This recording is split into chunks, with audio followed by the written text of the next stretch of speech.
মেয়েদের জন্য 5টা সাজসজ্জা হারাম। কয়টা সাজসজ্জা? 5টা। 1 নাম্বার সাজসজ্জার নাম হচ্ছে পরচুলা। এটা মা বোনদের ওয়াজ করছি, আলগা চুল কোনো মা বোন লাগাতে পারবে। এটা হচ্ছে ফ্যাশন হয়ে গিয়েছে। বক কাটিং দেয় অনেকে। বক কাটিং আছে না নাই? বক কাটিং জানেন, আপনার এই লম্বা চুলটা থাকবে না, গোল চুল হবে, ছুচলা ছুচলা। ফাউল একটা রুচি এটা। একটা মেয়ের সবচেয়ে বড় সৌন্দর্যতা হচ্ছে সে হবে সুখে এসে নিয়ে, তার চুল হবে লম্বা, ঠিক কিনা? 1 নাম্বার। 2 নাম্বার সাজসজ্জা হচ্ছে মেয়েরা কখনোই ব্রু প্লাগ করতে পারবে না। কথা কোন ঠিক কিনা? ব্রু প্লাগ করে এরকম মেয়ে নাই? না, আল্লাহর হাবিব বলেছেন তার উপরে আল্লাহর লানত, তার উপরে আল্লাহর অভিশাপ যে ব্রু প্লাগ করে। নাউজুবিল্লাহ পড়া।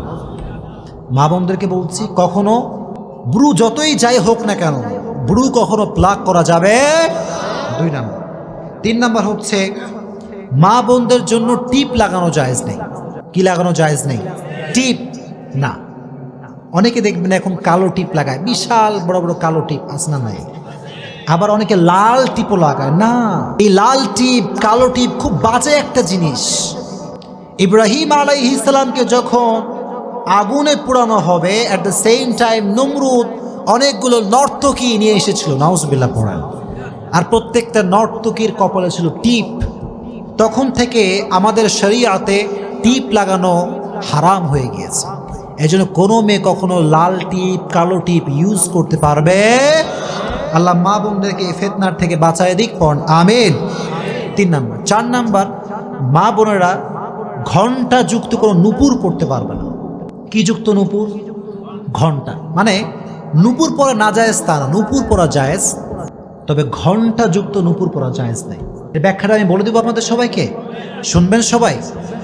প্রিয় ভাইরা, মনে করেন আমরা এখানে বসে আছি, ফর এক্সাম্পল আমরা সবাই তাফসীর শুনছি, ঠিক কিনা?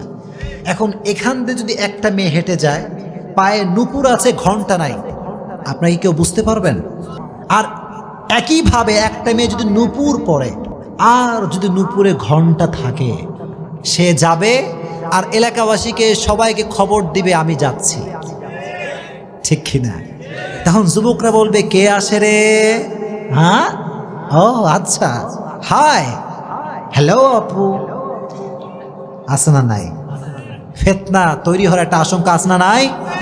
সো মেয়েরা কখনো ঘণ্টা যুক্ত কোনো নূপুর পড়তে পারবে। আম্মা জান আয়েশা রাদিয়াল্লাহু তাআলা আনহা একজন নারীকে দেখলেন ঘণ্টা যুক্ত নূপুর পড়তে। উনি বললেন আল্লাহর হাবিব বলেছেন কোনো মেয়ে কখনো ঘণ্টা যুক্ত নূপুর পড়তে পারবে। 4 নাম্বার। 5 নাম্বার হচ্ছে সেই বিষয়টি যেটা আমি বলেছিলাম, কোনো স্ত্রী তার স্বামী ছাড়া কোনো পরপুরুষের সামনে সুগন্ধি ব্যবহার করতে পারবে। জোরে কোন পারবে? এটা খুবই খারাপ একটা জিনিস। কারণ হচ্ছে কোনো মেয়ে যদি কোনো পুরুষকে অ্যাট্রাকটিভ করার জন্য, আকর্ষিত করবার জন্য সুগন্ধি মাখে, আল্লাহর হাবিব বলেছেন জেনা করলে যেই পরিমাণ গুনাহ হয় সেই পরিমাণ গুনাহ তার আমলনামায় জমা হবে। জোরে কোন নাউজুবিল্লাহ। আল্লাহ মা বোনদেরকে এই 5টি সাজসজ্জার থেকে বাঁচায় দিক। জোরে কোন আমিন। আমি মা বোনদেরকে বলতে চাই উইথ ফুল রেসপেক্ট, সম্মান, যে মা বোনেরা এখন বেশিরভাগ সময় দেখা যায় যে হুজুর দেখলে পর্দা করে আর কারোর সামনে পর্দা করে না। এটা আপনারা বিশ্বাস করেন না?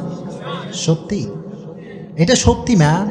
আমি দেখছি নিজের জীবনে কিছু কিছু মা হুজুর দেখলে পর্দা করে, বোনরা হুজুর দেখলে পর্দা করে, আর দেবরের সামনে কয় দেবর সাহেব কেমন আছেন। কথা কোন ঠিক কিনা? দেবরের সামনে প্রত্যেকটা ভাবির যাওয়া সম্পূর্ণ হারাম। কথা কোন ঠিক কিনা? আর স্বামীদেরকে বলছি, স্বামী জাস্ট হাজব্যান্ড, আপনার ছোট ভাই হোক বড় ভাই হোক, এই খুব গুরুত্বপূর্ণ কথা বল, সবাই শুনবেন, সবাই সুরসার নাই, কাটা কথা বলছি। প্রত্যেকটা হাজব্যান্ডকে বলছি, আপনার ছোট ভাই হোক বড় ভাই হোক, কোনোদিন আপনার বইয়ের তীর সীমানা সে পাড়া দিতে পারবে না। কথা কোন ঠিক কিনা? যখনই আপনার বইয়ের সামনে দেবর আসবে, আল্লাহর কসম তখনই ফিতনা শুরু হয়ে যাবে। চিল্লায় কোন ঠিক কিনা? দেবরের সামনে যেতে পারবেন না মায়েরা, বোনেরা। আল্লাহ মা বোনদেরকে তৌফিক দান করুক। জোরে কোন আমিন। জাস্ট বোনদেরকে বলছি, আপনাদের প্রোফাইল পিকচার নিজের ছবি আপনারা আপলোড করতে পারবেন না। আর কিছু কিছু যুবক মেয়েদের প্রোফাইল পিকচার দেখলে কমেন্ট করে ওয়াও অ্যামেজিং, আর বোনও যে কোন করে কয় থ্যাংক ইউ। আছে না নাই? এসব কি রে ভাই, কোন যুগ আসলো এইসব? মাইয়ারে বাজে বাজে কথা কয় যুবকরা, তোমার মতো হট কেউ নাই। নাউজুবিল্লাহ পড়া। আমি বললে দোষ হয়ে যাবে, কিন্তু যুবকরা বললে কোনো দোষ নাই। আর মেয়েও কতটা বেলাজা, বেলজ্জা, বেশর্মা। মেয়ে বলে ধন্যবাদ ভাইয়া। ছি ছি ছি, আল্লাহ মা বোনদেরকে ফিতনা থেকে বাঁচায় দিক না। মুরব্বীরাও হাসে, আমি কি করবো কর? এরকম ছেলে মেয়ে নাই?